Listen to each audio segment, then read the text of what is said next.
Efésios 4. É engraçado, amados, que eu estou vivendo um momento igualzinho do Luiz Hermínio. Eu estou voltando a pregar aquilo que eu já preguei no passado, para essa nova geração, que não conhece ainda direito toda a visão que Deus tem colocado no coração do Ministério Palavra Viva. Efésios capítulo 4, versículo de número 7. Quem achou vai dando glória a Deus. 4 pontos importantes do versículo 7 ao versículo 16, para você entender a respeito de ministério. Efésios capítulo 4, versículo 7 ao versículo 16, quem achou, diga glória a Deus. E a graça foi concedida a cada um de nós, segundo o quê?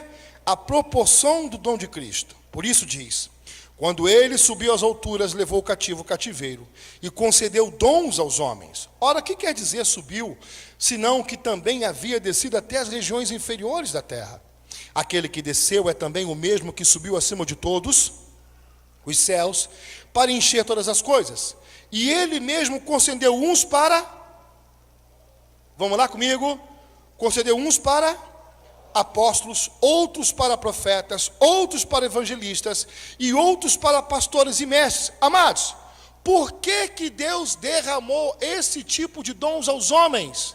Para os 4 pilares que virão o seguinte: primeiro deles, com vistas ao aperfeiçoamento dos santos, para o desempenho do seu serviço, para a edificação do corpo de Cristo. Posso ouvir glória a Deus, amados? Posso ouvir um aleluias? Então, se é com vista à edificação do corpo de Cristo, olhem para mim, amados, e aqui eu vou quebrar um para os irmãos que estão aí me vendo pelo YouTube, que essa mensagem vai para o YouTube. Ministério não é título, não é patente para ninguém. Jesus, me ajuda. Estou igual o Magno Malta. Mamãe, me ajuda. Não é questão de patente. Ninguém pode chegar na igreja: eu sou apóstolo, eu sou evangelista, Ninguém é melhor do que...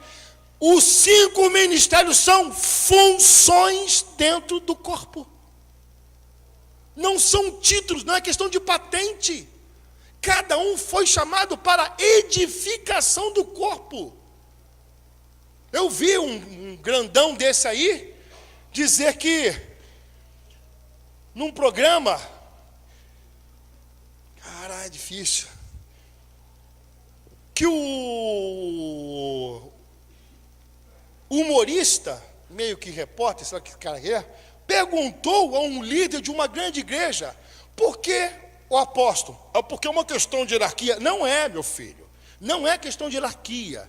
Se tem alguém que está superior a alguém aqui, chama-se o verdadeiro pastor, Jesus Cristo Nazareno, o alfa, o ômega, o princípio, o fim, a raiz de Jessé, o leão da tribo de Judá, o príncipe da paz, o caminho, a verdade e a vida. Ele, general, tenente, capitão, é Deus todo-poderoso. A ele toda a honra e toda a glória. Apóstolos, profetas, pastores e mestres, evangelistas, nada mais são do que funções dentro do corpo. Quem entendeu isso? Visando o quê? Primeiro, a edificação do corpo de Cristo. Segundo, até que todos cheguemos o quê?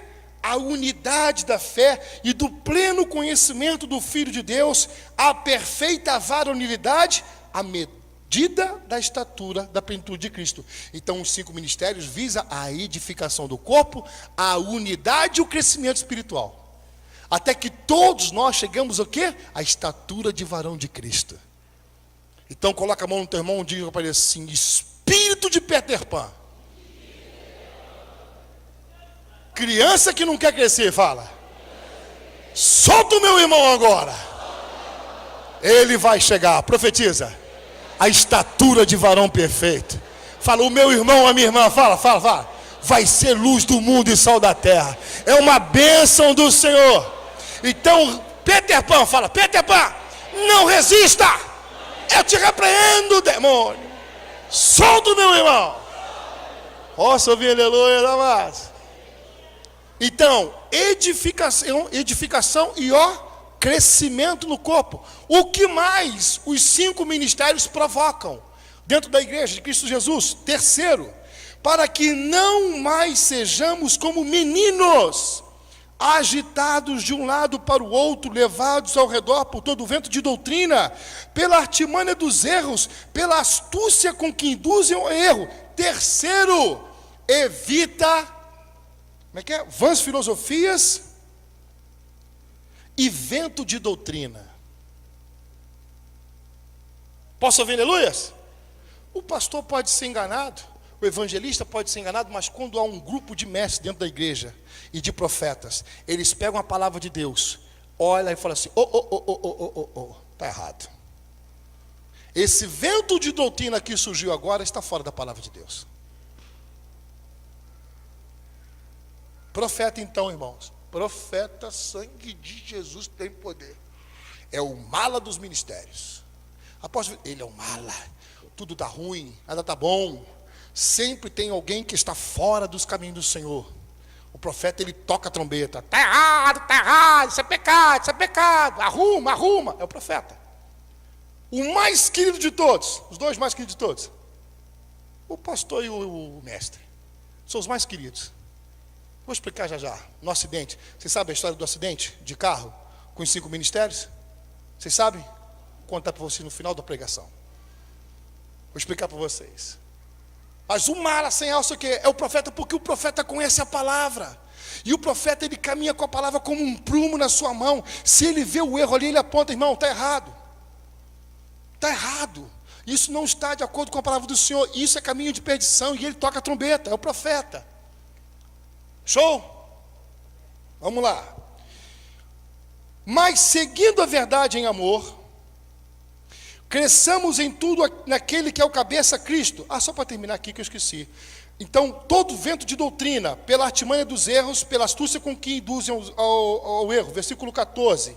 Então, o que significa isso aqui, amados? É que quando um vento de doutrina entra na igreja, e a igreja não é conduzida somente pelo pastor, mas sim pelos 5 ministérios, o vento de doutrina, em algum dos ministérios, ele vai esbarrar. Posso ouvir aleluias? E ele é evitado ali. Aquilo que está entrando hoje na igreja, está de acordo com a palavra? Está de acordo com aquilo que Deus nos chamou há 18 anos atrás? Quando essa igreja foi fundada?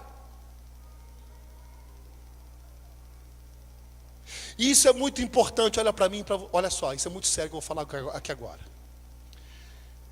Quando você tem um chamado do Senhor, eu estou falando agora para o pessoal do YouTube também. Quando você tem um chamado do Senhor, e Deus te deu uma direção traçada para onde você chegar, você começar a negociar no meio do caminho, você não chega. Ou então você chega em outro lugar. Sabe qual é a visão que eu tenho disso? É a visão de um capitão de navio.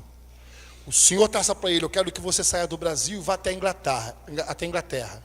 Se ele começar a negociar com o chamado ou com a direção no meio do caminho, ele vai atravessar o Atlântico, mas vai dar na África. Mas eu atravessei o Atlântico, mas você não chegou na Inglaterra, onde Deus falou que você tinha que chegar. O que tem de gente chegando na África, nada contra a África, mas é uma questão de direção. Posso ouvir glória a Deus, amados? Atravessar o Atlântico não é o suficiente, porque chegou o tempo da igreja experimentar não mais a boa nem agradável vontade do Senhor, mas sim a perfeita vontade para a sua vida. Se você negocia até lá, você atravessa o Atlântico, mas você não chega onde Deus quer. Quem entendeu essa? Isso não é só ministério não, tá? Isso é em todas as áreas da vida. Embora, que eu estou com essa mania de botar o óculos assim agora. Mas seguindo a verdade, qual é a verdade? A palavra. Em amor, crescemos em tudo. Naquele que é o cabeça, quem? Fala, o general da batalha. Fala, o fera, o incomparável. Diga para o teu irmão assim: o meu herói, o meu Senhor, o meu Salvador, o seu nome é... Ei, fala esse nome com a boca cheia, fala: Jesus Cristo Nazareno. Ei, nome de quem todo o corpo bem ajustado e consolidado pelo auxílio de toda junta, segundo a justa cooperação de cada parte. Olha só, justa cooperação é função, amados, não é título. com a justa compreensão de cada parte, efetua o próprio aumento para a edificação de si mesmo em amor. Não só edifica em amor, como também aumenta o número de membros. Quando você caminha nos 5 ministérios, é muito mais fácil você chegar onde Deus prometeu.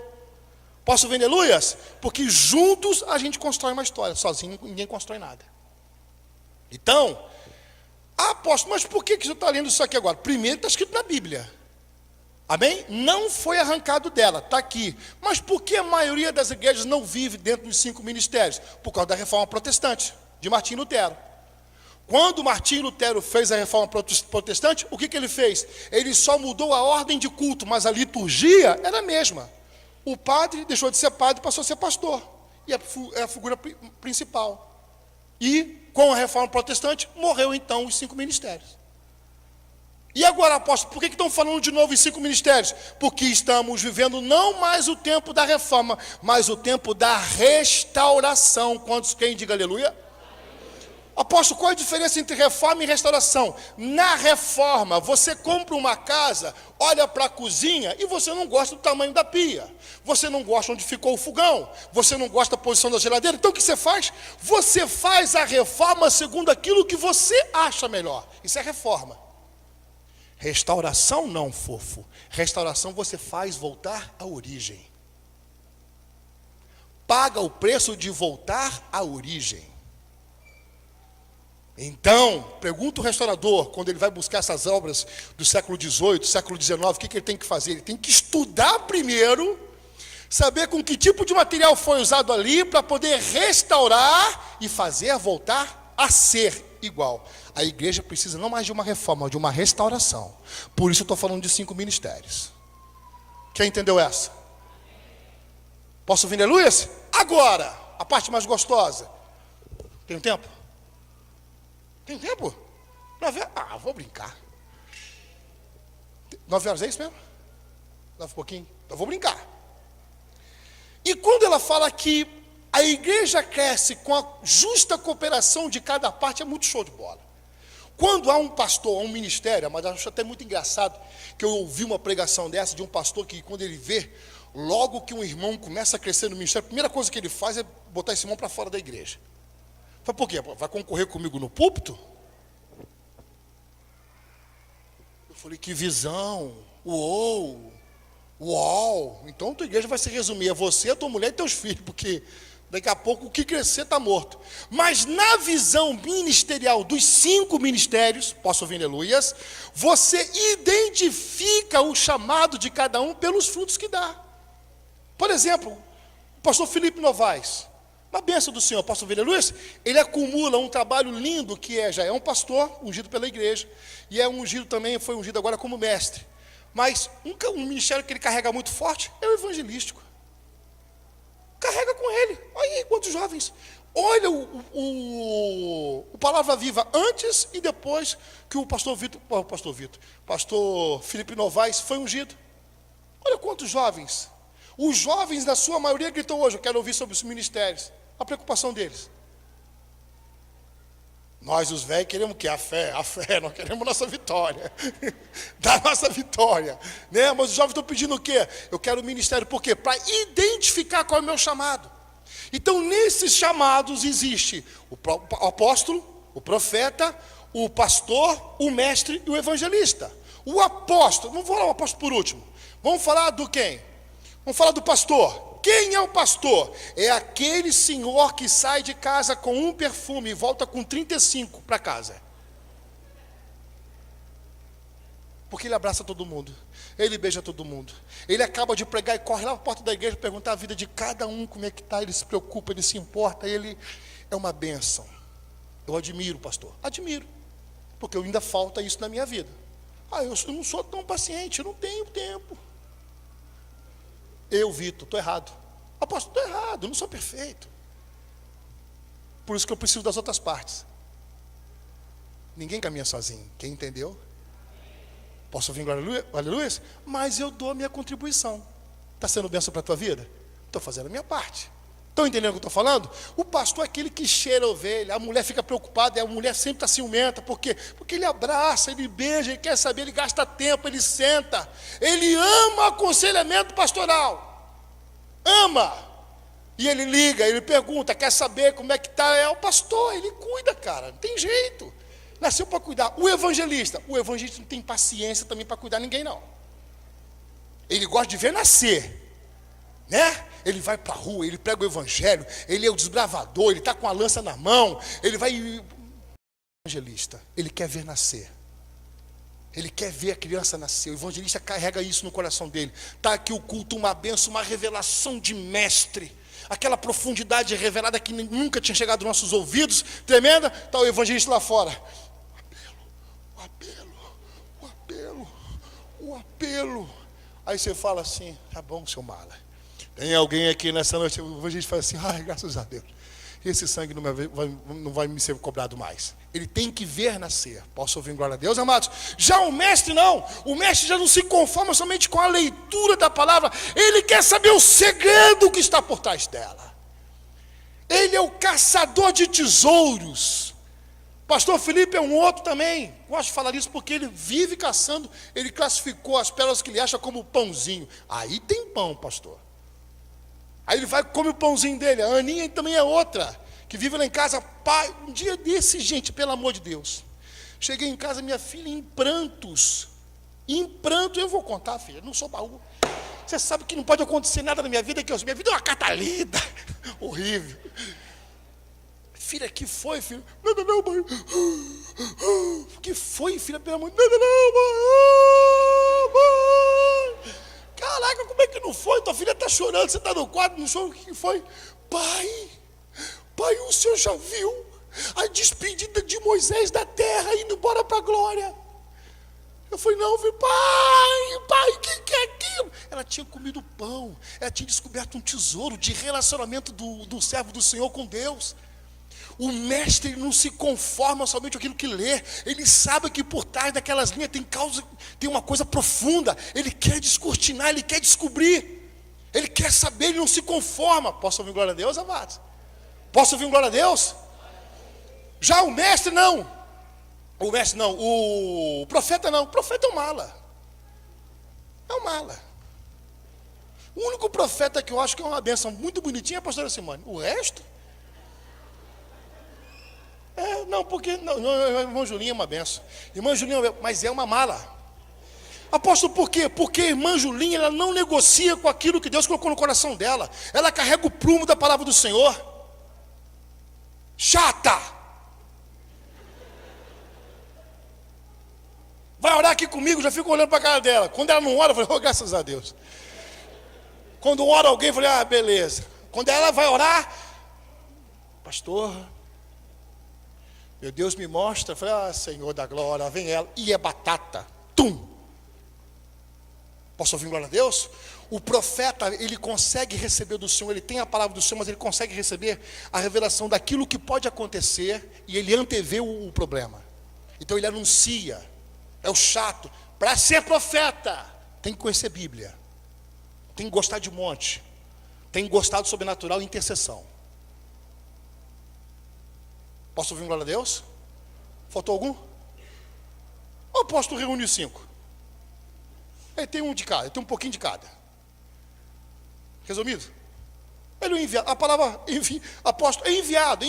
Por exemplo, eu sou muito mais pastor do que apóstolo. O apóstolo, ele só se revela quem ele é, e a unção é muito forte quando você sai no apostólico. Por quê? Porque a palavra apóstolo significa enviado. Então, quando o apóstolo está na plenitude do seu chamado, ele está fora da igreja. Dentro da igreja ele não é apóstolo, ele é pastor. Então eu desempenho no Palavra Viva muito mais a função pastoral do que apostólica. É função. Se eu estivesse preocupado com o meu título, não ficaria dentro da igreja. Por que vão dizer? Vão me chamar de pastor e não de apóstolo? Irmão, você está preocupado com o nego vai falar de você, você não tem ministério. Porque teu ministério não é para agradar homens? É para agradar quem te chamou? Ué. Quem entendeu essa? Quem entendeu? Posso ouvir glória a Deus? Rapidinho, foi bênção. Quem entendeu o seu chamado aí? Gostoso? Posso contar do acidente dos 5 ministérios? O carro capotou com os 5 ministérios dentro. O carro capotou e foi... O que foi? Ele falou... O carro capotou com os 5 ministérios, tal, que acidente horroroso. O primeiro a sair, olhou a situação, viu como é que estava acontecendo, onde é que eles estavam. Estava tudo em paz, o apóstolo falou assim: galera, espera, eu vou buscar ajuda, mas eu volto. Esse é o apóstolo. Já foi. Já o pastorzão tirou um por um de dentro do carro. Quando ele acabou de tirar um por um dentro do carro, estava todo ensanguentado, todo melado, todo sujo. O evangelista começou a chorar. Ele: não chore, irmão, estou aqui contigo. Vai passar, é só um momento difícil. Vai chegar a nossa vitória, descansa, meu irmão. O apóstolo saiu, mas ele está voltando. Essa é a função do pastor. Todo ensanguentado, todo sujo, cuidando de cada um que estava ali. Virou o profeta e disse: Satanás! Está achando que eu não estou te vendo aí? Tu pode se levantar, desgraçado, mas o teu fim é debaixo da planta dos meus pés. Tu está achando que eu não estou vendo? Você tentando impedir o plano de Deus ser realizado. Mas maior é aquele que está em nós do que aquele que está no mundo. Para trás de nós, Satanás. Aí começou a guerra. Porque o profeta, ele é terrível. Ele viu, ele dá. Posso ouvir glória a Deus, amado? Criou uma confusão, o pastorzão tentando controlar. Calma, profeta. Calma, você está machucado. Não estou não. Enquanto não acertar isso aqui... É o profeta. Posso ouvir aleluia, amado? Já o mestre. Irmãos,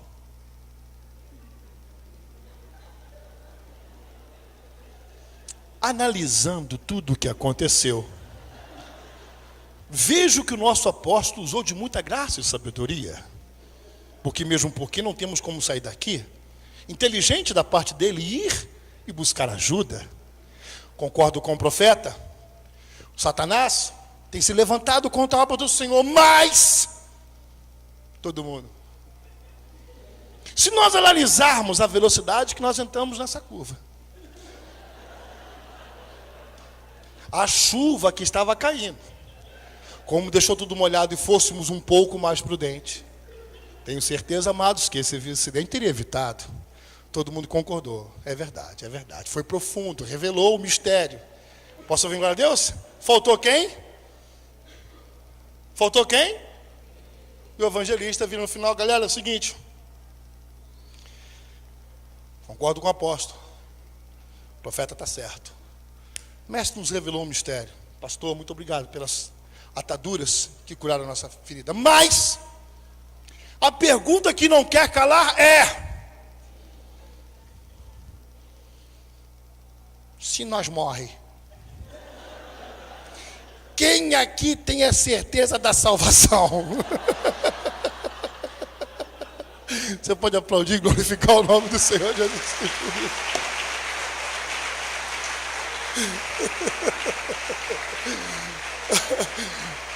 Quem aqui tem a certeza da salvação? Se eu fosse vocês, repetia comigo: Senhor Jesus, perdoa os meus pecados, escreve o meu nome no livro da vida. Vem fazer morada eterna, Senhor, e me livra de todo mal. Amém, amados? Esses são 5 ministérios. Você pode aplaudir e glorificar o nome do Senhor Jesus Cristo. Esse é o chamado para a tua vida, em nome de Jesus Cristo. Mediante isso, eu queria que você ficasse de pé, quero fazer uma oração pela tua vida. Amém? Pode fechar aí, filhão.